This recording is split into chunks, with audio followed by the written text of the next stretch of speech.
안녕하십니까. 오늘은 백구의 전산회계 1급 이론 문제를 풀도록 하겠습니다. 구독, 좋아요, 알림 설정 아시죠? 자, 우리 구호 외치고 갑니다. 이 시간 투자해서 전산회계 1급 합격하자. 가시죠.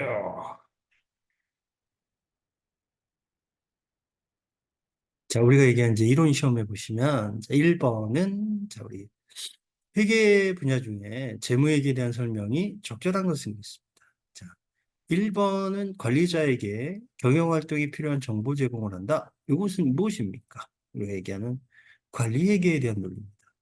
자, 그리고 국세청 등의 관청의 대상으로 회계 정보를 작성한다. 이거는 우리가 세무회계라고 얘기합니다. 자, 그리고 요거는 이제 법인세, 소득세, 부가가치세, 세무보고서 작성 목적은 세무회계의 목적입니다. 자, 그러면 4번은 우리가 이게 일반적으로 인정되는 회계 원칙에 따라 작성하며 주주, 투자자 등의 주된 정보를 정보 이용자이다. 그러면 얘는 우리가 얘기하는 재무회계의 목적이 되겠습니다. 자, 그래서 여기에 정답은 4번이 되겠죠. 자, 2번은 단기 매매 증권입니다. 우리가 단기 매매 증권이라는 건 시장성이 있어야 되고 단기 시세 차익이 목적이어야 된다. 자, 그리고 단기 매매 증권은 우리 유동자산의 당좌자산입니다. 유동자산 속에 당좌와 재고가 있기 때문에 자, 얘는 이제 맞는 말이 되시는 거고요. 자, 기말 평가는 우리 공정가액을 평가한다고 했습니다. 단기 매매 증권 제가 뭐라 그랬습니까? 유동자산의 당좌자산입니다. 자, 그래서 여기에 정답은 우리가 얘기하는 4번이 되겠죠. 4번이 정답이 되겠습니다. 3번은 이제 우리가 얘기하는 자, 우리 재고자산에 대한 논리입니다. 평가에 대한 설명으로 옳지 않은 것은 성격이 상이하다. 서로 다른 성격을 가지고 있는 재고자산을 일괄 구입을 한 경우에 공정가치 비율에 따라 안분하여 취득원가를 결정한다. 요거는 이제 재고자산 일괄 구입입니다. 그러니까 뭐 컴퓨터라든지 컴퓨터가 우리가 이게 사항이 좀 틀리다 이거야. 어느 거는 좋은 거고 어느 거 나쁜 거고 뭐 예를 들어서 사항이 굉장히 높은 게 있고 낮은 게 있습니다. 그러면 이제 전체로 다 사면 일일이 하나 체크할 수가 없으니까 우리가 좀 이럴 땐 공정가치로 비교할 수도 있습니다. 자, 그다음에 이제 재고자산의 취득원가가 취득 과정에서 발생한 애물이나 이런 것들을 반영하지 않는 게 아니라 우리 이제 여기 있는 것처럼 우리가 애물이라든지 우리 환출품이라든지 매입 애물이는 우리가 차감하는 논리입니다. 반영을 한 걸 빼는 거잖아요. 그래서 반영하지 않는다라는 말은 틀린 말이시고요. 저가법의 경우에는 자, 취득원가보다 낮은 경우에 우린 장부가액, 시가를 장부가액으로 봅니다.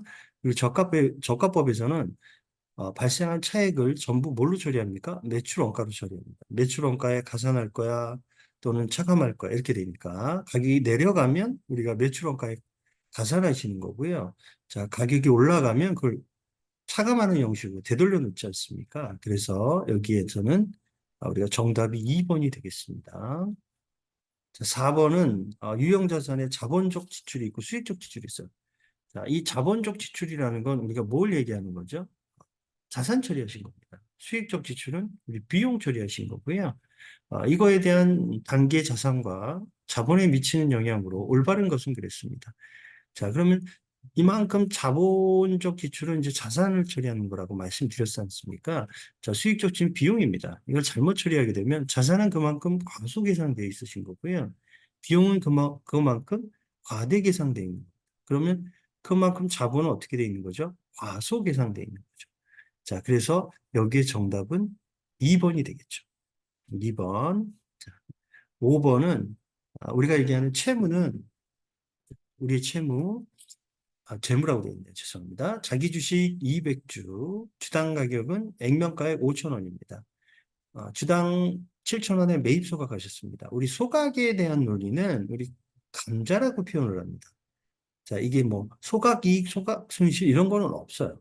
그렇기 때문에 여기서 나오는 차익에 대해서는 감자 차익, 감자 차손이라고 생각을 하시면 되겠습니다. 자본잉여금이 이제 남아있는 잔액이 있다라고 되어 있네요. 자, 소각 후에 계산되는 감자 차익에 대한 논리는 얼마입니까? 라고 물어봤습니다. 일단은 이제 원본을 찾으셔야죠. 원본은 주당 액면가에 여기 있는 200주 곱하기 5천 원 한 금액, 여기에 대한 논리가 되겠죠. 자, 그래서 원본을 먼저 찾으시면 자, 이 원본에 대한 얘기가 나오겠죠. 200주 곱하기 5천 원에 대한 논리입니다. 그죠? 그럼 100만 원이 나오실 거예요. 여기 이 차변에 있는 자본금, 주식을 매입 소각했으니까 내 자본을 줄이는 거예요. 자, 이 돈을 예를 들어서 7천 원에 매입 소각을 했기 때문에 돈이 나가는 거겠죠. 소각한 금액은 7천 원, 140만 원이 나갑니다. 그럼 얘와 얘의 차익은 차익이 생긴 거예요. 자, 뭐가 없을 경우에는 자, 여기는 반대가 되는 거니까 자, 우리가 얘기하는 더 많이 들어간 돈이죠. 그래서 감자, 차, 손이 나옵니다. 자, 그러면 얘네는 서로 뭐 할 수 있다? 상계할 수 있다. 자, 감자 차익이 발생했을 경우에 감자차손이라는 잔액이나 또는 감자차익이라는 물리가 있으면 자, 얘네들은 뭐 한다 그랬죠? 서로 상계한다. 반드시. 자, 그래서 감자차손, 감자차익은 먼저 상계하고 나머지 거를 감자차익이든지 감자차손으로 이렇게 처리합니다. 자, 그래서 얘네들은 여기에 논리는 자, 보면 자본금이 줄잖아요. 그죠? 그럼 이제 회계 처리를 하게 되면 자, 이렇게 되는 거죠. 여기에 논리는 자본금이 이제 100만 원 줍니다. 자, 돈은 이제 얼마 나갑니까? 자, 140만 원 나간다 그랬죠. 그러면 옛날에 먼저 있던 감자 차익을 먼저 없애고 그러고도 마이너스가 생긴 20만 원을 우린 뭐라 그럽니까? 감자 차손이라고 얘기하는 거죠. 그래서 결론적으로 얘기할 때 얘는 감자차손이 생긴다. 만약에 이게 없었다라고 얘기하면 감자차손이 40만 원 되겠죠. 자, 여기에 논리는 1번이 정답입니다. 자, 우리 이제 6번은 이제 손익계산서의 논리입니다. 손익계산서는 매출 원가, 제품, 상품 등에 대응되는 원가로서 판매 제품이나 상품 등에 대한 제조 원가 또는 매입 원가를 얘기한다. 내가 도소매예요. 그러면 물건을 팔면 공장에서 물건을 사온 금액이겠죠. 그게 제품의 원가가 되는 거고요. 제조회사면 우리가 물건 만들었을 때 원가가 되는 거잖아요. 그게 제조 원가가 되겠죠. 자, 그래서 얘는 손익계산서의 논리에서는 맞는 얘기죠. 자, 그 다음에 영업의 비용은 영업활동 외에 들어간 비용을 얘기합니다. 기업주가 주된 영업활동이 아닌 활동으로서 비용이 발생한 거, 그죠? 비용과 차손, 뭐, 기부금, 잡손실 등을 이에 해당한다 그랬으니까 이건 영업의 비용이 맞는 얘기고요. 자, 손익계산서 일정 기간입니다. 일정 기간. 회계상 일정 기간이라 그러면 1월 1일부터 12월 31일까지를 얘기하시는 거고요. 그래서 경영성과에 대한 유용한 정보를 제공하시는 게 우리 손익계산서의 가장 중요한 목적이잖아요. 자, 그 수익과 비용은 각각 순액이 아니라 우리 뭘로 표시한다? 총액으로 표시한다. 그래서 순액이라는 말이 좀 틀리신 거죠. 자, 총액 기준이다. 그래서 정답은 4번이 되겠습니다. 그리고 환급금 표시가 있어요. 그죠? 대손충당금 환입은 판매비와 관리비에 판매비와 관리비 와입니다. 이거 틀렸네요. 못하겠어요. 자, 와이 아니고 와입니다. 자, 그래서 마이너스 표시한다. 7번은 주식회사 제주와 제품의 판매 계약을 맺고 제주가 발행한 당좌수표라는 말이 나옵니다. 이 당좌수표는 우리가 뭐라고 얘기하는 거죠? 남이 발행한 수표는 우리 뭘로 처리합니까? 현금 처리합니다. 그죠? 계약금을 받은 경우에 아래와 같은 회계 처리를 하였다.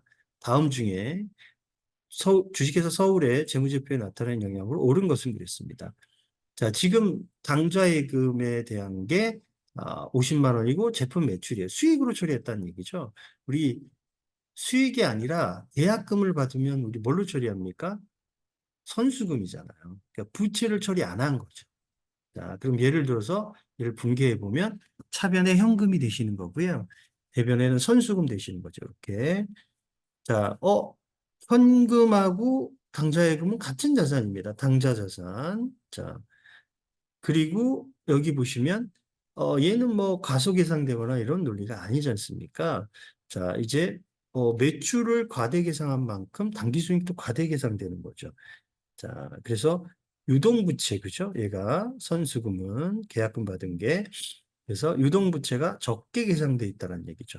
그럼 여기서 맞는 것은 이제 3번이 되겠죠. 그래서 정답은 3번입니다. 자, 8번은 이제 우리가 뭐로 보냐면, 자, 얘는 이제 자본금이에요. 자, 처음 시작했을 때 자본금이 5천만 원이었어요. 그 이후에 주식을 발행해가지고 증자를 하신 경우에요. 유상증자니까 돈 받고 증자하셨습니다. 자, 주당 6천 원이시고, 자, 이제 마지막에 자본금, 내 원본이잖아요. 시작할 때 원본은 5천만 원입니다. 여기에 2천주에 대해서 원본이 액면이 5천 원짜리니까. 자, 그래서 곱하기 5천 원 하면 실질적으로 기말에 다시 발행했을 때 증자했을 때 내 원본은 1천만 원이 되는 거죠. 자, 요것만큼 다시 는 거니까 얘를 이제 더한 금액이 자, 우리가 얘기하는 6천만 원이 되는 거죠. 그래서 여기에 정답은 3번이 되겠습니다. 3번. 자, 9번은 제조 원가입니다. 우리 제조 원가라고 얘기하면 자, 제품을 만들 때 들어가는 구성 요소입니다. 자, 생산 공장의 전기 요금은 우리 뭡니까? 제조 원가죠. 영업용 사무실 전기 요금은 수도 강렬입니다. 제품 원가에 가산하지 않습니다. 마케팅 교육비는 우리가 얘기하는 판매비와 관리비죠. 자, 여기 다 가시면 안 돼요. 생산 공장에 기계장치를 처분한 건 유형자산 처분 조치예요. 그럼 영업일 비용 처리하시는 거예요. 제조원가에 들어갈 수 없는 거죠. 자, 그래서 제조원가에 해당되는 것은 1번이 되겠죠. 공장의 전기요금은 제조원가에 해당된다.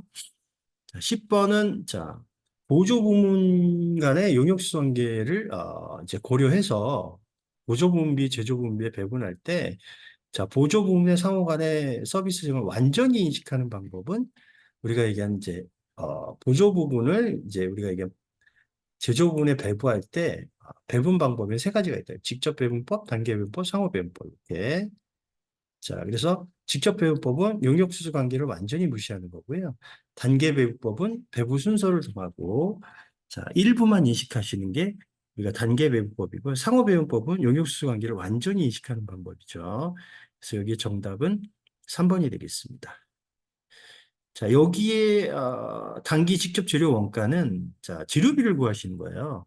다른 걸 구하는 게 아니라 그래서 내가 소비한 직접비, 제공품에 들어간 우리 직접비를 얘기하는 거죠. 그럼 기초 원재료 재고 이걸 찾으셔야 되고요. 그죠? 자, 그래서 T자를 이렇게 그리시면 차변에 기초가 오시는 거고 매입액 재료 여기 원재료 매입액 자 90만 원이 차변에 오시는 거고 우리 기말에 남은 거 85만 원. 그럼 결론적으로 소비된 거는 125만 원 되겠죠. 이게 직접 재료 원가. 뭐 간접비가 없다 그랬으니까 여기 아무리 쳐다보고 간접비가 없으니까 자 그래서 기초 재료 원가 120만 원에 산식으로 나타내면 이렇게 90만 원 더하고 기말 원재료 빼신 게 요번에 이제 직접 재료 원가가 되겠죠. 그래서 여기 정답은 2번이 되겠죠. 자, 12번은 직접 원가법에 의한 제조간접비 배부 방법입니다. 자, 넘버번호 1번에 제조간접비 배부액은 얼마인가 물어봤기 때문에 이게 직접 재료 비법입니다. 우리가 직접 재료비, 직접 농업비, 직접 재료, 여긴 직접 재료비가 없습니다. 그럼 제조간접비 총액을 나눈 게 배부율이라고 얘기하는 거죠. 자, 그랬을 때 우리는 자, 직접 넘버번호 1번에 자, 배부율부터 먼저 구하면 전체 제조간접비에 대한 총액분에 직접 재료와 직접 농업비 요거 더한 거에 자, 나누신 금액이 0.5입니다. 그죠?